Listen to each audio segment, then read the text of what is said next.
Samsung is about to make its biggest bet yet, not just on semiconductors, but on the future of South Korea itself. Now, before we take a deeper dive into the story, you know the drill. Make sure to like, share, and subscribe. And now that you have, straight to the story.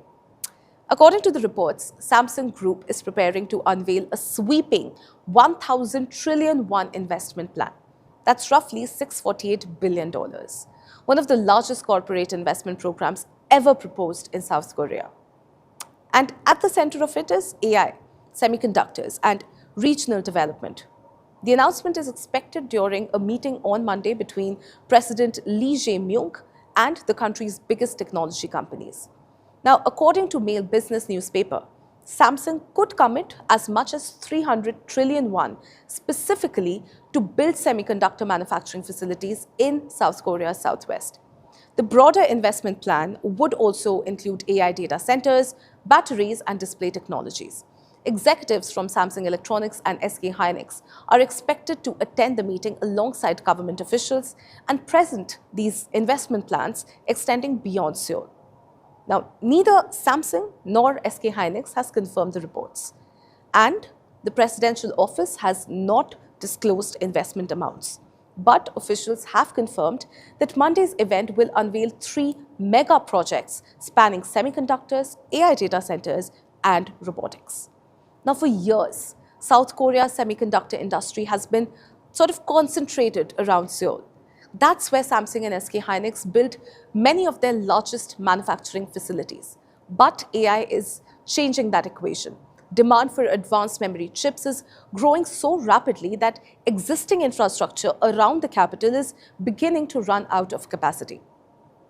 According to presidential policy advisor Kim Yong-byung, the growth is AI-driven memory demand so strong that Samsung and SK Hynix may have to accelerate projects originally planned for the 2040s into the mid-2030s. You may ask why?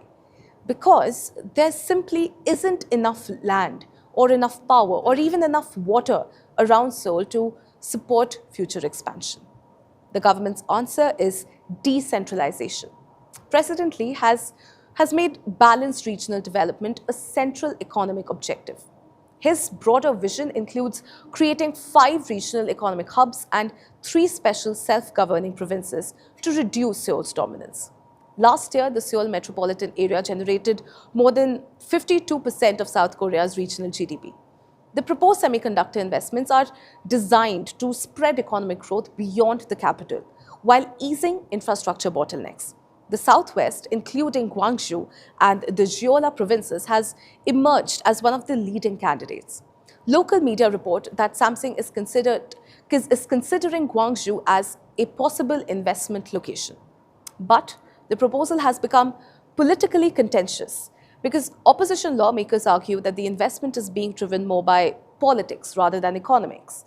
They accuse the government of pressuring companies to invest in the southwest.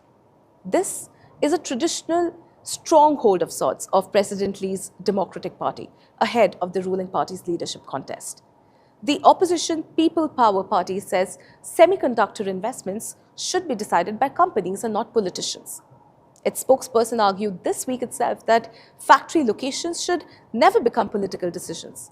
President Lee also held separate meetings with Samsung and SK Group executives just earlier this week, further fueling speculations around the upcoming announcement. Now, experts warn that advanced semiconductor manufacturing depends on highly specialized talent and infrastructure. Kim Tae-yoon of Hanyang University says attracting skilled workers to the southwest could become the biggest challenge. Without a genuinely cutting-edge fabrication plant, the investment risks are becoming little more of a construction project. Now, ladies and gentlemen, there is another concern altogether. Existing semiconductor cities fear losing investment. Take Aikin, home to major SK Hynix production facilities. Many of the city's tax revenue depends on chip manufacturing. Local civic leaders worry that if SK Hynix builds new facilities elsewhere, production could gradually shift away from Aikin. Now, that could reduce employment, shrink the city's tax base, and eventually trigger population decline as well. Now, ladies and gentlemen, here's the front page take on it. At its core, AI is creating unprecedented demand for advanced memory chips. The demand is forcing governments to rethink industrial policies altogether. It's forcing semiconductor companies to accelerate investment and compete for the infrastructure that will power the AI economy. If the reports prove accurate, Samsung will be helping decide where South Korea's AI future gets built.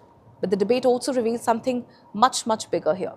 As artificial intelligence reshapes national economies, the competition is increasingly becoming about regions now. The question here is, should governments influence where AI infrastructure gets built, or should companies alone decide where the next generation of semiconductor factories belong? Let us know what you think in the comments below. This, ladies and gentlemen, is Front Page by AM Network. Like, share and subscribe, and always remember, think AI, think AIM.